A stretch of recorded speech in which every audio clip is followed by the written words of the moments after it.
আপনি যদি সুন্দর বিকাল কাটাতে চান তাহলে ভিডিওটি আপনার জন্য।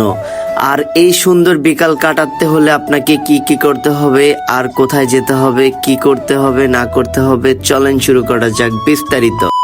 তো এভরিওয়ান, কি অবস্থা সবার? আশা করি সবাই ভালো আছেন এন্ড আমিও ভালো আছি। তো চলেন শুরু করা যাক আরো একটি স্পেশাল নতুন ভিডিও। তো আজকে আমরা আমাদের বন্ধু বান্ধব সহ সুন্দর একটি বিকাল কাটানোর জন্য বাসা থেকে বেরিয়ে পড়লাম এন্ড বন্ধু মোটরসাইকেল নিয়ে চলে আসতেছে আর আমি চিন্তা করতেছি কি করব। তো যে বাবা সেই কাজ, মোটরসাইকেলের পিছনে উঠে বসলাম এন্ড তাদের মোটরসাইকেলের টান দেখে আমার মনে হচ্ছে যে বন্ধু আজকে খুশিতে এত জোরে টানতেছ, মনে হইতেছে যে পিছন থেকে আমি যদি পরে গোয়া মারা খেয়ে যাই হোক, নাও খেতে পারি। তো আমরা মোটরসাইকেল টানতেছি আর চিন্তা ভাবনা করতেছি যে আপনাদেরকে যে কোথায় নিয়ে সুন্দর একটা বিকেল উপহার দেওয়া যায়। ভাঙ্গাচুরার রাস্তা দেখে বুঝতেই তো পারলেন, আপনাদেরকে ভাঙ্গাচুরার রাস্তা দিয়ে ভালো একটি জায়গায় নিয়ে যাওয়ার চেষ্টা করতেছি। যাই হোক, আমরা শর্টকাটে সেরে ফেলতেছি।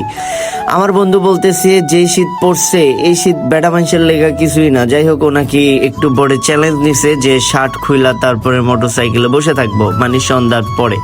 তো সেটা তার জন্য অবশ্য সম্ভব না, কারণ গ্রামে অনেক শীত পড়ছে।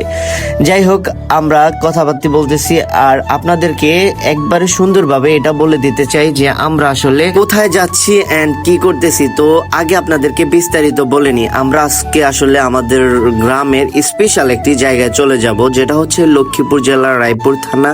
তার ভিতরে সুন্দর একটি ঘাট রয়েছে যেটার নাম হচ্ছে রাহুল ঘাট। আর সেখানে সুন্দর জায়গা বলতে রয়েছে কি জানেন, গ্রামের একবারে নীরব একটি জায়গা এন্ড নদীর পাড়ের বাতাস, আর হচ্ছে যায় সেখানে কোনো রেস্টুরেন্ট বা কিছুই নেই। বাট সেখানে আপনি যদি একবার আসেন আপনার মন অনেক ভালো হয়ে যাবে। আর সেখানে যাওয়ার জন্য তো আমি সব সময় ব্যাকুল হয়ে থাকি এন্ড বন্ধু বান্ধবের সাথে যেতে পেরে আমার কাছে খুব ভালো লাগলো। যাই হোক, আমার বন্ধু বান্ধবের সাথে যাই এন্ড আমি হাসি ঠাট্টায় মেতে রয়েছি। তো আমি আসলে বন্ধু বান্ধবের সাথে থাকলে আমি দিনকাল কিভাবে কাটে আমি নিজেও জানি না। যাই হোক, আমরা চলে যাচ্ছি বন্ধু বান্ধবের সাথে রাহুল ঘাটে। আর রাহুল ঘাটে আসতে হলে আপনাকে প্রথমে আসতে হবে লক্ষ্মীপুর থেকে আপনাকে আসতে হবে মোল্লারহাট বাজারে, আর সেখান থেকে আপনাকে চলে আসতে হবে মিয়ারহাট বাজারে। আর এখানে স্পেশাল কি জানেন, এখানে স্পেশাল হচ্ছে মালাই চা। আর এটার জন্য মিয়ারহাট বাজার বিখ্যাত বলতে পারেন, কারণ যারা জানে না তারা বলবে ভাই আমি কখনো শুনি নাই এন্ড আমি জানি না।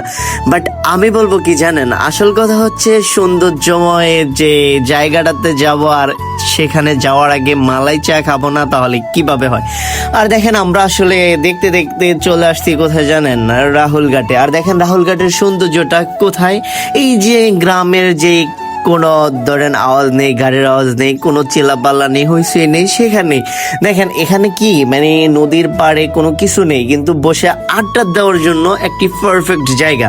তো বিকালটা এত সুন্দরভাবে কাটবে আমি বুঝতেই পারিনি। তো বন্ধু বান্ধবের সাথে কথা বলতে বলতে কখন যে মানে আমাদের যাওয়ার সময় হয়ে গেল আমি নিজেও বুঝতে পারলাম না। অ্যান্ড আমি চিন্তা করতেছি যে বন্ধু বান্ধবের সাথে যদি এরকম সব সময় থাকা যায় তাহলে আর কি লাগে।